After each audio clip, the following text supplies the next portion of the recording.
Welcome everyone. This Chinese dam, you surely know it, is the Three Gorges Dam, the largest and most powerful in the world. But this record may soon be shattered because China has launched the construction of a new project 3 times more powerful, the Motuo Dam. The project promises to be pharaonic with a cost of around 145 billion euros. The Chinese Prime Minister personally attended the groundbreaking ceremony. For Beijing, this project is a priority. It symbolizes Chinese hydroelectric gigantism in all its splendor. The Motuo Dam alone will have a capacity equivalent to the entire French nuclear fleet, about 60 gigawatts. But the project is controversial and has even sparked anger in India and Bangladesh.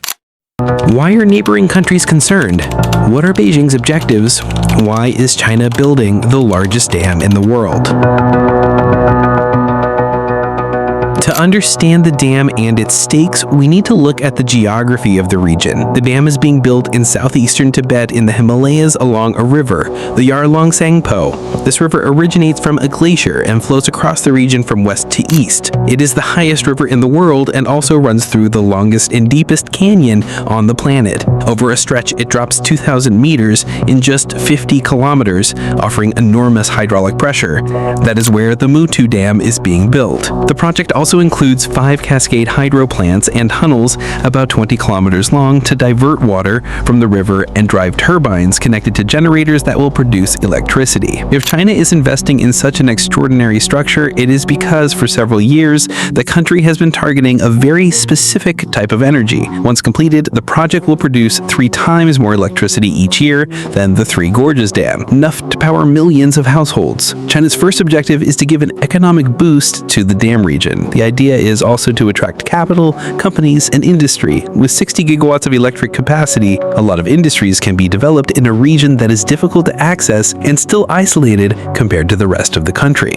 China's second objective is to export the electricity produced by the future dam throughout the country. Because if China is investing such colossal sums, it is above all because its energy needs have soared since the 1990s. The problem is that the country is heavily dependent on highly polluting coal. This fossil fuel accounted for 60% of its energy supply in 2023. This dependence has earned China the status of the world's largest polluter. To break free from it, the country has set what it considers a top priority: carbon neutrality by 2060. Massive investments have therefore been made in so-called renewable energies. Wind turbines are being installed everywhere, as well as gigantic solar farms like this one built on mountains. By 2025, China's solar and wind power generation capacity had already surpassed that of the rest of the world combined. And to accelerate further, Beijing is also relying on hydroelectric dams. According to official figures, there are more than 94,000 across the country. To give you an idea, their installed hydro capacity is about 2.5 to 3 times greater than that of major hydropowers like Brazil or the United States. The Motuo Dam will strengthen these ranks, even at the risk of provoking concerns. The Motuo Dam is expected to take at least 10 years to complete, but it raises fears of population displacement, just like the Three Gorges Dam built from 1994 onwards. For that project, between 1 million and 1.8 million people were displaced. So here too, there will be relocations. The question is how many residents will be affected, but giving a precise estimate is difficult due to lack of information. Officially called the Tibet Autonomous Region, the area is the least populated in China, with a density much lower than the national average. So inevitably, fewer relocations are expected. Estimates went from 25,000 to 30,000 people to be displaced at first. The problem is that it is difficult to investigate on the ground or meet experts and members of Chinese civil society. Concerns also arise for the destruction of cultural, archaeological, or religious sites, including sanctuaries and Buddhist monasteries, which could heighten tensions with local populations. After all, the Motuo Dam is in Tibet, annexed by China in the 1950s. According to a Tibetan rights NGO, construction projects have multiplied in the region. 193 dams have been built or planned since the 2000s. A BBC investigation revealed that in February 2024, several hundred people protested against a dam project in northeast Tibet that could displace several thousand Tibetans. The Motuo Dam also raises fears for its environmental impact, ecosystems, and local biodiversity.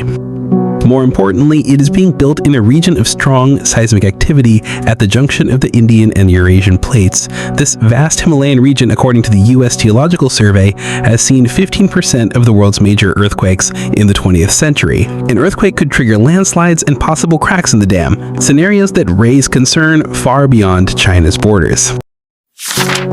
In Asia, two countries are particularly opposed to China and its new dam, India and Bangladesh. Both fear for their water supply. Indeed, the river on which the dam is built continues its course into two countries under different names. There, it is a vital water source for 130 million people and for agriculture, especially in northeast India. While the river regularly causes floods, it remains essential for irrigation and provides nutrients crucial for soil fertility. The problem is that China is not a signatory to the 1997 Convention on the Law of the Non-Navigational Uses of International Watercourses, which promotes a fair and cooperative management of shared rivers, hence India's concern. India sees the dam very negatively, as it would allow China to control the upstream flow of a crucial river, potentially using it as leverage in times of drought, or, on the contrary, causing floods by releasing too much water. Tensions are all the more acute since the two countries already clashed in the Himalayas in 2017. This is India's real fear, that if China does not use weapons or military equipment, it could resort to a form of hydraulic leverage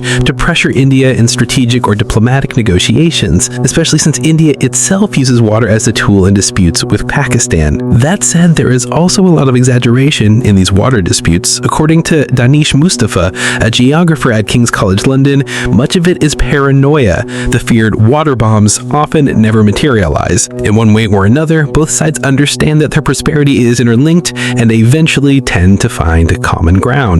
Nevertheless, India could retaliate against China. The country is considering building what could be called a counter dam further downstream. If built, it would be the largest in India, with the goal to mitigate the impacts of the Chinese project. Relations between China and India have historically been tense due to border disputes. Control of water could well become yet another source of conflict in the years ahead. Thanks for watching. See you in the next video.